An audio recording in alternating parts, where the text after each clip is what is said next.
तू आदितीला सरळ सांगून टाक, ते कसे वागतात ना तुझ्या बरोबर हे दाखवून दे तिला. काय सांगू? काय सांगू? आदितीला सांगू की तुझे पप्पा जे वागतायत ते खरं तर चुकीचं वागतायत, ते तसे नाही आहेत, ते दिसतायत तसे नाही आहेत असं सांगू मी तिला? किंवा खूप दिवसांनी मी माझ्या आदितीला आनंदी बघतोय, कारण तिला असं वाटतंय तिचे पप्पा बदललेत, त्यांनी ऍक्सेप्ट केलंय आमचं नातं, तिचा विश्वास आहे त्यांच्यावर आणि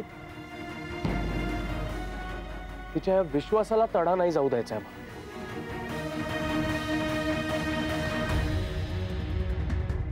जय, काही दुसरा पर्याय आहे आपल्याकडे? हा, तू बदलू शकणारच त्यांना?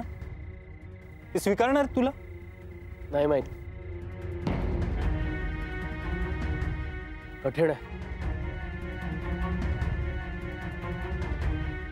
आणि हे सगळं कमी की काय म्हणून आऊंच्या मनात आता वेगळंच काहीतरी सुरू आहे. हे काय नवीन आता? नाही, नवीन नाहीये, जुनच आहे, फक्त असं नव्याने माझ्या समोर येत आहे. जय, जरा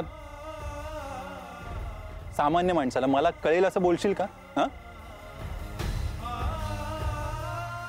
आऊंना असं वाटतं की अविनाश सर आणि आदितीचं जुळावं. काय काय बोलतोस? कळतंय का तुला जय? अविनाश सरांनी कळतंय मला कळतंय सुहास, तू आता जसं रिॲक्ट होतोस ना तसंच मला रिॲक्ट व्हावं असं वाटतं, तसंच सगळ्यांना सांगावं असं वाटतं, पण नाही सांगता येत.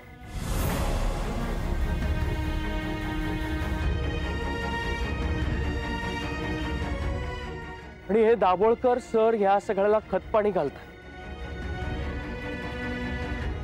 वेगवेगळ्या आयडियाज घेऊन येतात देव टूर्ससाठी. काय संबंध आहे त्यांचा तरी येतात. सध्या आमच्या ऑफिसमध्ये टीम्स झाल्या, आदिती आणि अविनाश सरांची टीम आहे, त्यामुळे आदितीशी मी बोललो तर तिच्या मते अविनाश सरांच्या मनात असं काही नाहीये. बरोबर आहे तिचं, कदाचित त्यांच्या मनात तसं काही नसेल, पण आऊ जेव्हा माझ्याशी येऊन बोलतात ना तेव्हा मला कळत असतं त्यांना काय म्हणायचंय. आणि हे दाभोळकर काही ना काहीतरी करतातच.